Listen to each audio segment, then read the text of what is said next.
Duke's absolute meltdown in the Final Four. Look at this graph right here. Tell me this does not remind you of the stock market in recent days. Just sort of the inverse, okay? This is the win probability percentage for Duke, okay? With 2 minutes left, 97.1% chance of winning. And Houston comes back with an absolutely epic final few minutes. They held Duke to like one field goal in the final 10 minutes of the game. Insane defense.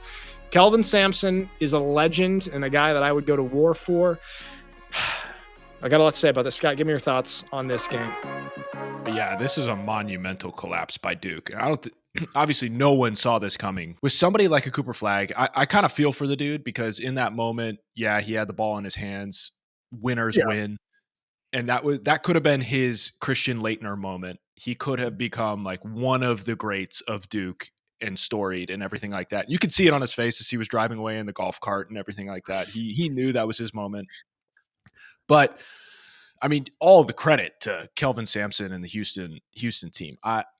The fight and drive to come back when you're not playing your best and overcome a deficit like that with a minute and a half left is insane willpower. Yeah, I mean, look at this right here, this graphic that we've got up, those just listening. Duke led by 14 with 8 minutes left, by 9 with 2 minutes left, by 6 with 34 seconds left, by 3 with 25, and by 1 with 19 seconds left. Like this, absolutely, like literally they had a 2.9% chance of coming back in this situation. I'm with you. I feel bad a little bit for Cooper Flagg. It's like, he's gonna be just fine. Also, he didn't just turn 18. He's like actually is incredibly young. And still, he would have been pretty legendary if he hit that shot, but good run for them. Duke is one of the younger, like they were a younger roster, like obviously one of the most talented rosters in the tournament, but pretty young. And Houston is just so experienced. But the thing that is so impressive about Houston and Kelvin Sampson, like in particular, is in the way that he like runs his organization is, check this out. This is what they do at practice. Okay, let's see. Throwing this up. It says this tweet here, why Houston wins. This is every day at practice. Look at these type of drills. These guys are basically tackling each other. And Scott, what was there's another thing that you saw of what they do at practice too. What was it? Yeah, so apparently I love the drills that they're running right here. They're instilling this kind of fight and drive in the dudes from the get-go in the practice that it comes out in the games. And I know this was going viral last week before the Final Four even started, but it only popped off even more based off of how the fight, will, and determination that we saw happen in that final 3+ minutes of the game the other day. So like this is all coming true. But the other thing you were referencing right there is I had been hearing, and I hadn't seen a video of this, but I had been hearing rumor. Apparently they have a drill also where they put a cap on the rim or a board or something on the rim, and they start scrimmaging. And the only way that you can actually score points is by getting boards. So it's another version of what we were just watching right there, just incentivizing and teaching the guys how to practice at that high clip, high determination, high willpower sort of approach, and not worrying about points. It's all about effort. Yeah. Well, also like that showed up in the game. They out rebounded Duke on offensive rebounds like 20-10 or something. Like they had twice the amount of offensive rebounds, which that one board that they had off the inbound pass, and the guy ran it out, shot the three. I forgot who it was, missed it. And that offensive board put back dunk. I mean, that's clearly coming out of how they practice in that drill that I was referencing right now. Maybe he was just like, it was such second nature because they practiced so hard in that regard that it came true and paid off big time. Right. And you know me, I'm typically very, very anti any sort of drill or individual. And I think he's overstretching. However, maybe I have to revisit my opinion because of Kelvin Sampson and what his Houston team was doing. Mike, what were you going to say? That's a brilliant drill. What a way to retrain everybody's mind. Dennis Rodman would have loved that drill. True. Dennis Rodman. Wait. So Nick, if you were to go back in your practice days and we were to scrimmage or do inside drill, but you tied one arm behind your back as a linebacker and you had to go about tackling, that's kind of what they were doing right there, right? No, absolutely, completely different. You have full control over your body. Any sort of hampering my body parts, no, absolutely not. I would not participate in this. If there was some other situation, is there another scenario that you can come up with that maybe would be the football equivalent? I'm not doing anything with an arm tied behind my back. Maybe instead of a first down being 10 yards, a first down is 3.5 yards. How about that? Okay, that's So interesting. you got to stop them before Okay. gaining 3.5 yards. I mean, I would participate in a drill like that because it's actually still football. You know, if we're playing 11 on 11 in scrimmage, but okay, a first down is 3 yards, fine. I'm still playing football. It doesn't change anything. Change your mentality a little bit and kind of retrains you to really, really cherish every single yard right there. Wait, But so is capping a basket playing basketball? yes, you're still playing basketball. You're still playing basketball. How is that not basketball? There's a basket. Well, it's the same thing. Just because I'm not making a shot doesn't mean I'm not playing basketball. Right? You're still people miss dribbling. shots without the rim being blocked off. It's the same thing. Right. They're shooting, right? They're still Yeah. shooting. Yeah, but can't you make a tackle without your arms? No, Scott. Okay, you should never do that. I did Ask that the one time. DBs. I did that one time. I ran. I had, middle linebacker. You get a receiver catching a ball on the sideline. They turn up. They don't see you. You have a 30-yard head start run at them. I think, oh, this is the one time I'm not going to wrap up. No arms. I'm just going to just truck him. And I whiffed. So, no, I will never tackle without my arm again. It's devastating. Thank you.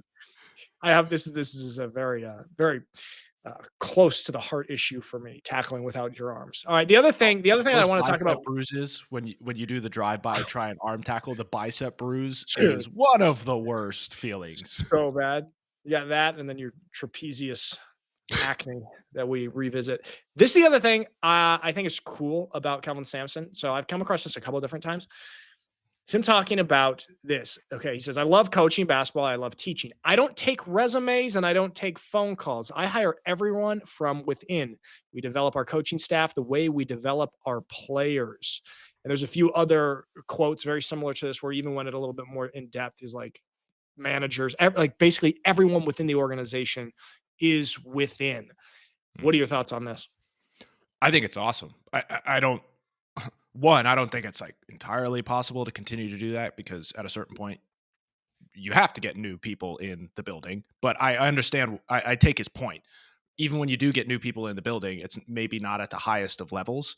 So he's raising people up from the lower entry points throughout time. And I think that's the right way to go about building a culture. And I mean, look, it's not the only way to build culture because we're talking about Dan Campbell a lot in this show and how he built the culture and rebuilt the culture at the Lions.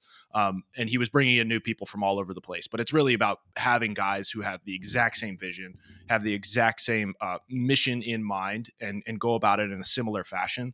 So this approach that Kelvin has implemented here at Houston is clearly paying off. And I think I mentioned it last time in one of the previous episodes. Before Kelvin Sampson stepped on campus in Houston, they were 0-4 in NCAA tournament appearances since 1985. They've since gone 18-6. I mean, now that's 20-6 maybe. It's an incredible turnaround for an organization, and we're just seeing the benefits of what culture building actually provides and produces. Yeah, exactly. And I think it's becoming increasingly rare to see that, especially with the modern culture of NIL transfer world, that like everybody's looking for the next shiny thing outside to plug and play into but this promote from within is really how you build that culture. And it's so rare to see. I love seeing that. Yeah, it's also, I mean, I feel like not even just in sports, but in like a lot of organizations. I mean, I feel like it kind of used to be more of this way.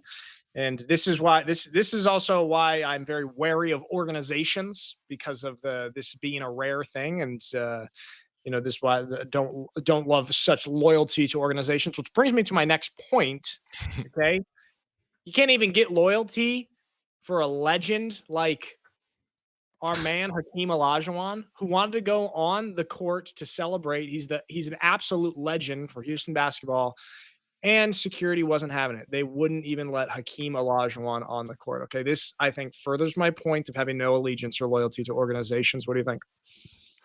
Well, the real question is this a security guard for the NCAA, for the events, or is he a Houston employee? If so, boy, did you mess up here.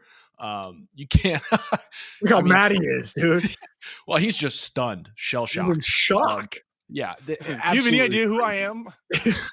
He could actually say that. That's an appropriate time to say that. Which is the worst phrase in the history of mankind, but it would be appropriate here. What are your guys' thoughts on if he had just said, Google me? I will never support somebody saying Google me, or do you have any idea who I am? Except for Hakeem Olajuwon in this exact Yeah. scenario where he should have been allowed to go on the court. Last thing on this, because we do also, we have to just real quick touch on the national championship game. It's going to be tonight, actually. But is this Duke failing as bad as the Patriots Falcons Super Bowl, where they were down 28-3 and Atlanta let them back lost? Do you think it's as bad? Pretty close. If it was in the actual championship, it would be as bad, but It's true. Semifinal, a little different. Here we have actually. Oh, go ahead, Scott. Well, I was going to say, honestly, this is pretty close, apples to apples. I think the only difference is, as Mikey's saying, is if it were in the national championship, this would be like a perfect apple to apple comparison. I think what's crazy is I think Matt Ryan in that year was MVP of the NFL. You have Cooper Flagg, who just won the Wooden Award, ACC Rookie of the Year, all that kind of stuff. So he was that Matt Ryan in that moment. Total fumble of the ball. So I would say this probably is bad. Probably is bad. Oh, bold claim. It's bad. Yeah, this is bad. Look. I know you went to Yale, right? You understand the statistics. 99.6% win probability they had with 10 minutes to go. So this is slightly higher than the Duke Houston game, because that was 97.1. So about 2% different, but still, if you're above 95% win probability and you blow it in the last few minutes, you deserve to be talked about disparaging. How do you say that word? Disparagingly on our podcast. Okay. It's weird because the sports are vastly different. So the 99.6 with that much time left in the fourth quarter. I mean, look, the Patriots, you only get so many possessions in football, right? And time is just bled much faster without the ability to go ahead and score in football. So that will forever be at the top of my mind. In my experience, I know there have been crazy comebacks and crazy upsets in the past before, but that one is at the pinnacle of being the greatest of all time. This one, in terms of basketball, is definitely up there as well, but it doesn't quite reach that. This is interesting that you bring that up, because that takes us right into our next point here. And all right, lastly, real quick before we go to that, I want to keep that thought in mind. Who do you have for tonight? Houston or Florida? I don't know. Clayton Jr. is playing out of his mind. He's insane, dude. I think it's going to be really interesting to see the energy that we were witnessing at the top here as we were watching Houston and how they practice and everything, and as we witnessed in the Duke game, seeing that defensive energy and that hype going up against a amorphous sort of lethal offense in Florida. And if Florida's making buckets, they're scary, man. Absolutely scary. But I can't rule out Houston with that willpower, man. It's such a wild card sort of play there. Yeah, if they can bring that, I don't know. That's tough. But dude, Walter Clayton Jr., all right, he's scored 30+ points in the Elite Eight and in the Final Four. And if he puts on a performance like that in the championship game, it's going to be pretty tough for Houston. When do you think was the last time a player in NCAA basketball did that? Scored 30+ in the Elite Eight and then the Final Four. I'll give you a hint. It's a very famous player who went on to have a great NBA career. But it's been a while. Low-hanging fruit, I would say, just because I keep hearing the comparison, and obviously it's optically close, is Steph. But I don't think they made it to the Elite Eight or Final Four. So Davidson didn't when he was going on his run. Let's push that back. It's hard. Do you want to take another stab, or do you want me to tell you? Go for it. Larry Bird. Oh, Sycamores. 70. Indiana State. Isn't that crazy? Years since somebody's done what Walter Clayton Jr. has done. Wow. So I love watching him play, but part of me wants and thinks that Houston will win, but we'll see. It's basically a pick-em game. It's I think Florida's favored by a point. So yeah, we'll see that. At this point, I would like to see Houston win because that was so cool to see, and I wish that were the national championship. And then there's also that sour taste in my mouth. As we were growing up and we were in high school, Florida was at the top of everything. You had Yes. Tebow, you had the dominant Gators on football field, and then you had Joakim Noah and the dudes, Corey Brewer and the like on the basketball side of things. It was just like, you know what? I'm done with Florida. I exactly, dude. Like I feel like, I don't know, maybe it's because of the age that we were at when that was happening and they were like peaking and having all the success, but that's just so ingrained in my mind. It's like, Florida, enough. Give me these underdogs here.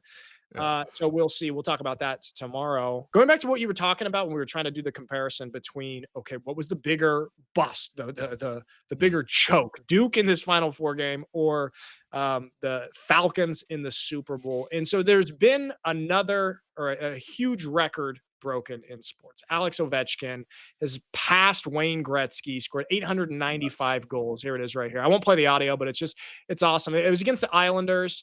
And it was an away game. Also very, very cool to see how the crowd reacted. I mean, everyone just cheering for him. Pretty classy, pretty cool. And they did like a whole ceremony right here. Pretty iconic. And there's Wayne Gretzky right there. Look at the guy. There you go. Pretending to be happy for Ovechkin. Oh, I'm so glad you broke my record. Oh, happy. Dude, yes. My legacy's gone. Yes. Thank you for ruining my legacy. My question to you guys, okay? This is very, very impressive. My question to you guys is what's the comparison in other sports? Another record being broken in another sports or another league or another impressive feat by a player. Do you have anything?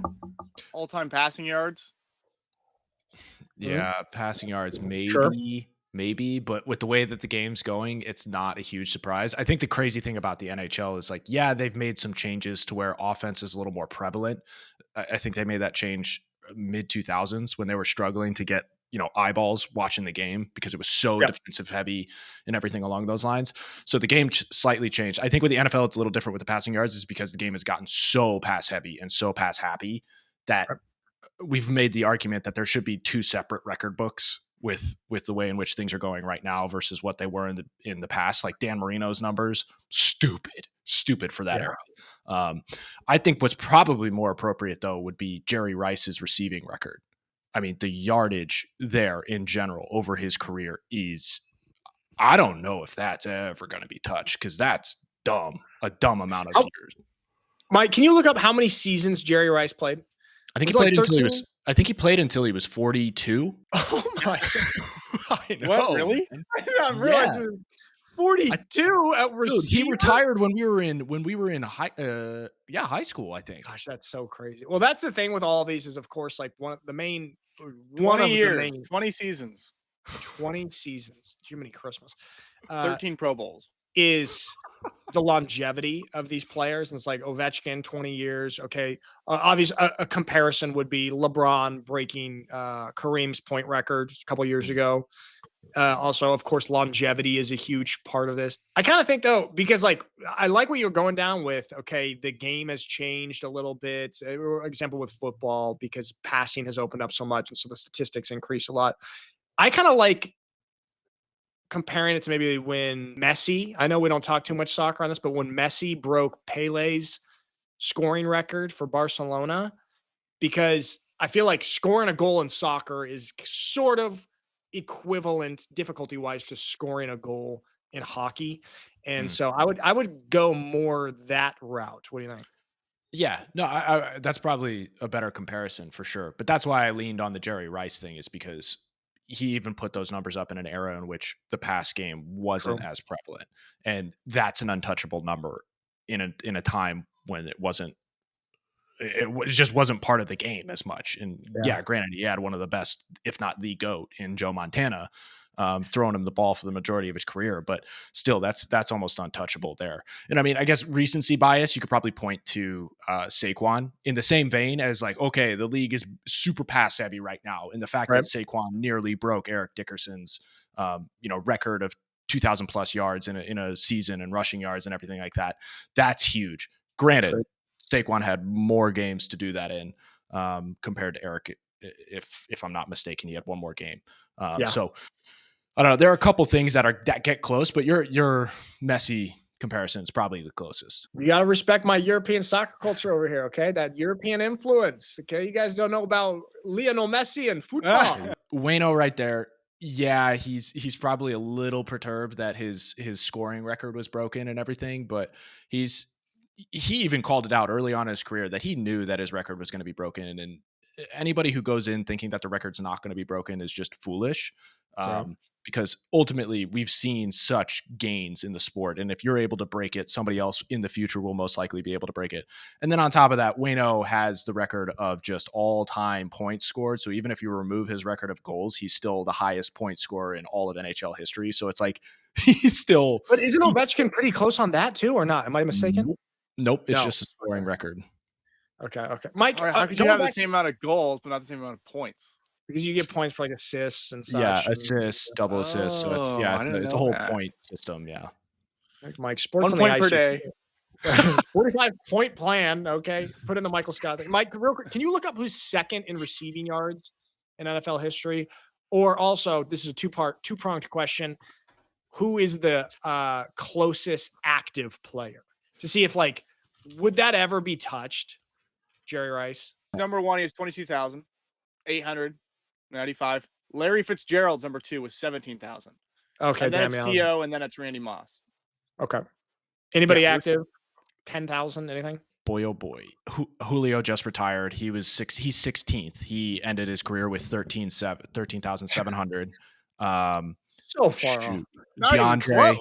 DeAndre is just about to break 13,000. Yeah, we're talking about Mike Evans at 12,684. Granted, he had a great record-breaking year this past year. Yeah, but like, look at how that's never going to be. Mike Evans has had how many 1,000-yard seasons in a row, and what is he? He's not that young. He's like our age or my age. He's like 33 or something. Right. And he's that far off. Yeah, I mean, the crazy thing is he's had that many 1,000-yard seasons in a row, and he's still he's on pace to break Jerry's 1,000-yard record, but not in total. His total, it's insane. That's what I'm saying. Jerry Rice's record. If Larry Fitzgerald didn't do it, I don't know who's gonna do this. That might have to stay. Like, I don't know. There'd have to be drastic changes to the game. Like, especially because actually you talked about we're going more into the offensive or into the passing game, but actually there's been a slight recoil back towards run. Like we've seen passing touchdown. Kind of decreased slightly in the last 5-7 years. And so we're getting a little bit more running. So I feel like if it didn't happen in this sort of peak, unless we have another era like that, no shot. Okay. Good job for Ovechkin. Sorry for Wayno Gretzky. This was kind of, I can't decide how I feel about this. Okay. And it's a Deion story. And we've been kind of back and forth on Deion, leaning more towards, okay, you know what? I like him. I like what he's doing. I like what he stands for. Where do you stand on this? I'm going to throw it up. Is that Colorado's pro day? And these guys, like these scouts or whoever runs the pro day and like tells the players, hey, line up here, do this, do that. And Deion comes in and kind of overrides. And let me play this here, 15-second clip. 1, 2. You're supposed to get the white. Don't start how y'all gonna start. Just let him do y'all thing, all right? We get all the way. Do what y'all do.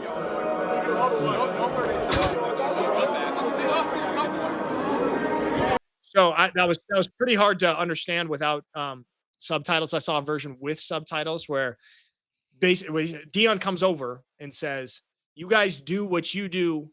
F this man right here. Do how you do and start how you start. And as this scout is trying to tell them how to start. Okay, Mike, we'll start with you then. You love it. I love that. Okay, I think first things first, I think scouts get a little power trip. And I think there's something to be said about trying to throw a wrench into pro day. And like, they don't really have these guys' best interests at heart. And I think Deion knows this and he steps in and makes sure that these guys aren't trying to get into their heads or trying to put new boundaries or barriers on what they've been training to do. They know what to do. What's the scout doing? Trying to train their 40 technique? No, what? That's not your place. Stand there with a stopwatch. We don't know for sure because this right here, if you could, for those just listening, we've got a tweet up that shows basically the dialogue, and it says, y'all start how you want to start. Deion stated, blank this man here, do y'all thing, do what you all do. And so we don't know because it is bleeped out. Or so we don't know if he actually did curse this guy out or say screw this guy or F this guy or Forget whatever this it is. guy. Forget this man. Maybe forget this man, right? Yeah. If he said forget this man, if he said F this man, I'd be like, all right, yeah, it's a little mean.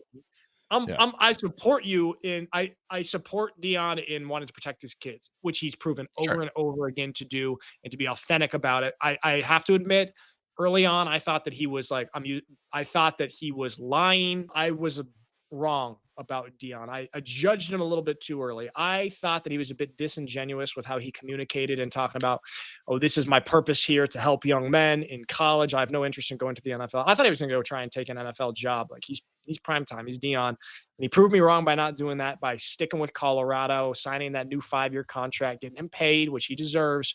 So he's kind of proven me wrong and won me over and over again, because I think that he truly is authentic about caring for these kids and wanting the best for them. And this, even though maybe it was slightly mean or rude, is another example of that. What do you think? Yeah, I get it. And I support him saying this because it's essentially the message of like, be true to who you are. Like it's gotten you to this point to where you're actually being able to try out for a potential spot on an NFL roster, so on and so forth. So it's just like, keep doing what's gotten you here. So that's kind of the message that I'm gleaning from how he approached this situation. Like, don't change it up at the moment, because that's not what got you here. Like, why would you do that? As opposed to like, oh, the scout was trying to take, a power trip moment here and telling him how to do things. Like maybe it was just like the general SOP of scouts, because that's been told to them that they need to let guys know, hey, this is how you start. It's just a basic summary of what's going to happen, so on and so forth. And then Deion just hops in and be like, hey guys, like don't follow that necessarily. Just do what you do. Good for them. Last thing, and it's college football.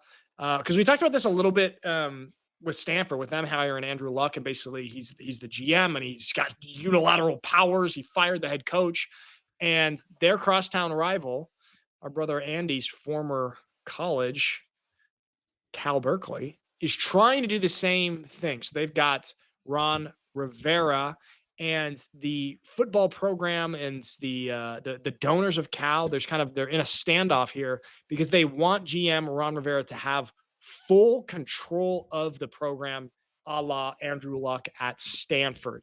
What do you think? Do you think that we're going to just continue to see more and more schools doing this? Like we talked about that. We saw, okay, Stanford is maybe blazing a trail here for what college football programs are going to start to look like. Yeah. I think what was interesting about the Stanford situation was they embraced it. They embraced the pro style model. I think what was crazy about that was that the GM, for the first time in college ranks, fired a head coach, which is a power that even NFL GMs don't necessarily have. Because the SEC has been functioning under the pro model for longer than even Stanford, and it's just that's why Stanford's at the forefront here, is because they got the big name, they got that first time sort of decision. I think it's interesting that Cal is going down this route. I think there's an element of rivalry between those two universities that kind of spurred Cal into making this decision, whereas they may have otherwise kind of rested on their laurels and been more about the traditional approach to things. Ultimately, with the way things are going, this makes sense. I think having a guy like Ron, who's had as much experience as he has had in the NFL, is probably good for an organization that seems to be sputtering ever since the Aaron Rodgers days. Andy did a great job. Andy did a great job. Sputtering since the Andy Alfieri days, ever since Andy Alfieri transferred. Correction. Is that what you meant?